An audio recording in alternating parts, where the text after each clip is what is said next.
He's back. I don't know how to express how amazing that makes me feel. I don't know if y'all were anticipating my next video or if it was just like, oh hey, I forgot about this guy. I wonder what he's been up to. Either way, thanks. Now, I don't know if I'm allowed to do this, but I posted a comment on somebody else's video. A guy called Brussels Studios, or lady, I'm not really sure. But a YouTuber called Brussels Studios who's been making Halo animations for a little while. And I said, yo, this is nice. I'm working on my own space battle animation, but I'm trying to get like you. And they said, appreciate it. You'd be happy to know that your animation of the Keyes Loop was one of the things that made me start making Halo space battles, hoping to do my own version of it someday. And that absolutely blew my mind. Excuse me, what? You're serious? Sure am. Keep it up. And wow, the fact that this janky little animation I did inspired somebody else to jump into Halo lore makes me so happy. I inspire people. Got goosebumps. Me too. Is that conceited? Also, somebody said, that's epic. Still better than the entire Halo Infinite game. And I'm just like, okay, first off, thank you. But like, come on now, I'm a one-man crew besides the music and the voice actors and the ship models. My budget for the thing is like, however much my computer cost, maybe like $2,000, which I guess is a decent chunk of money, but it's nothing compared to these professional game studios. The explosions are expanding spheres. The smoke is just sphere particles. The atmosphere is kind of jank, and Halo Infinite is...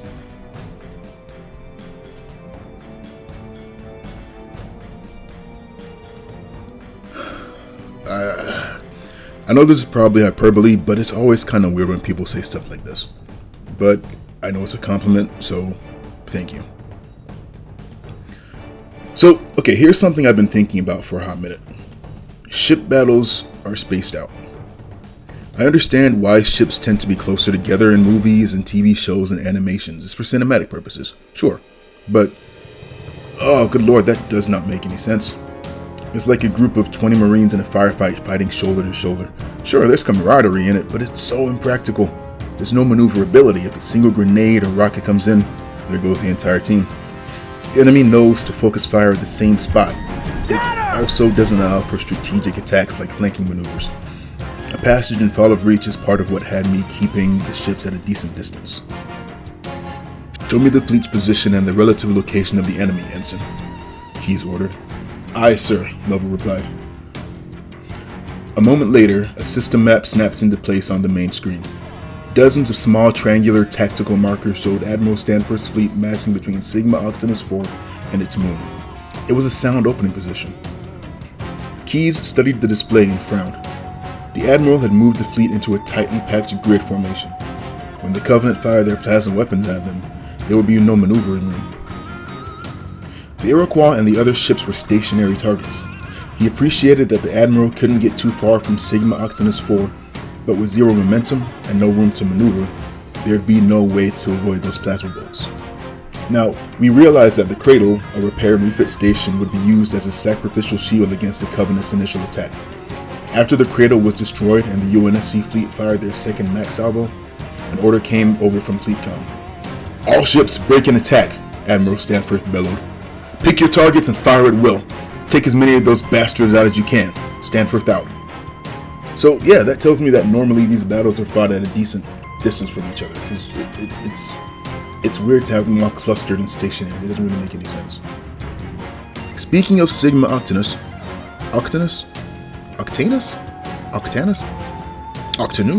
anyway, the Keyes Loop video.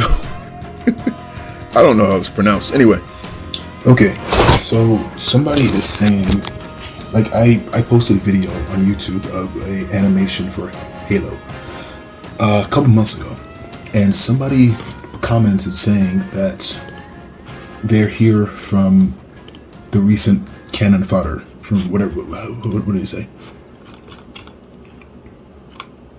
Here from the recent cannon fodder. This is freaking amazing. And I replied to him, what cannon fodder? So now I'm here searching around for whatever this cannon fodder channel is. Halo Cannon, maybe? So I guess it's gonna be a live reaction.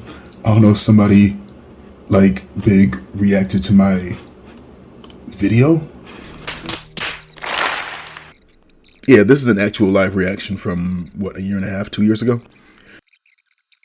It's weird that 343 Industries put the video on their site. I just kind of randomly was looking at YouTube one day. I only had 45 views. The next day, the video had over 1,000. HaloWaypoint.com.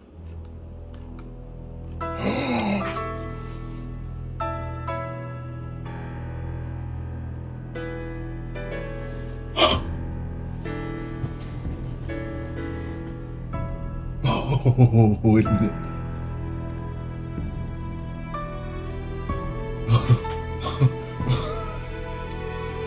Yo, wait. So they didn't even... Okay, yeah, I found it. Yeah, so Halo Waypoint. Okay.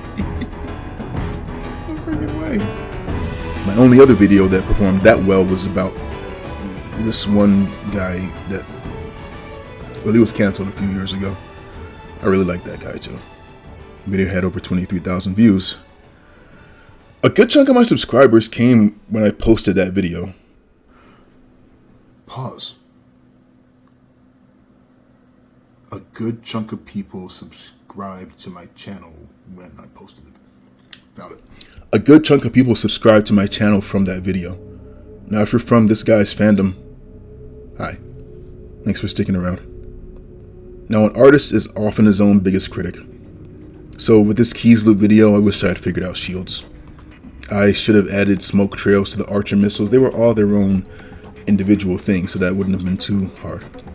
I should have noticed that one little white dot dropping on the nuke and all sorts of things. It's always something.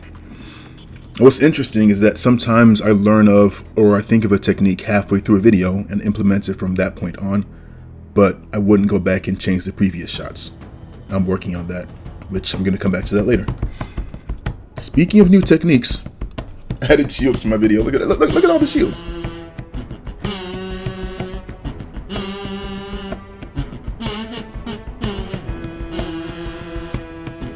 I guess this isn't really a technique, but I wanted to bring the Covenant ships out of the Forerunner structure, but the ships are kind of huge, and the structure would have to have been enormous. It would have been sticking out of the atmosphere, and it would have been really weird. It's like a giant branch just kind of jutting out of the planet. And it would look really weird. But I'd already modeled the building, so I kind of just thought, you know, yeah, I'll just use it for the Sentinels. That makes more sense anyway. Forerunner structure, Forerunner Sentinels. It fits. So this was my original shot for Iwo Jima. I cannot believe I was going to use such a bland shot when they sacrificed themselves and blew themselves up. I'm kind of just realizing as I'm writing this that Iwo Jima is an island in the Pacific theater of World War II when the Allies were fighting against Japan, who was a military known for kamikaze pilots.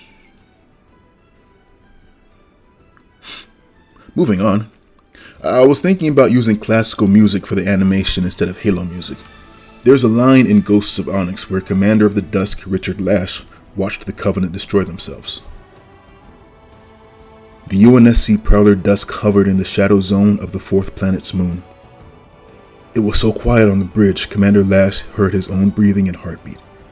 Every screen showed the battle raging amongst the Covenant forces. Music from the last act of Der Ring der Nibelungen played in his mind. Götterdämmerung, Ragnarok, Armageddon, the end of the entire God universe. The problem is I couldn't figure out the copyright situation and if the video would be taken down. Some examples of the song are O Fortuna, you know the song.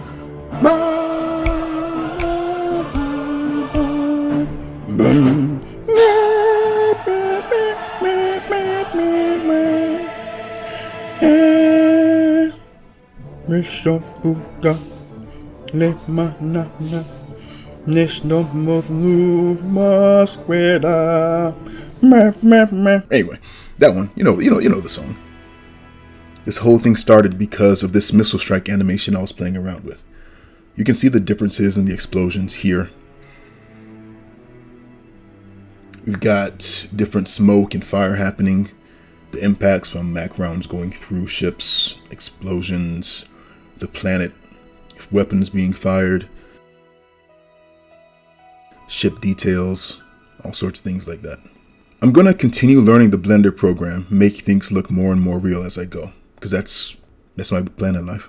Also, I formed my own Prowler instead of downloading one. I couldn't find a good one, honestly. The link for it is on the description for the original video. So obviously I looked at other Prowlers that already exist, but I sculpted the entire thing that is in the Onyx video. Anyway, I just wanted to get those thoughts out of my head. Wait, don't go anywhere. If anyone hasn't figured out the Easter egg, here's a hint for when it shows up. 917 kilogram insect. Put the video on high definition, look for details. Anyway, thanks for watching. Peace.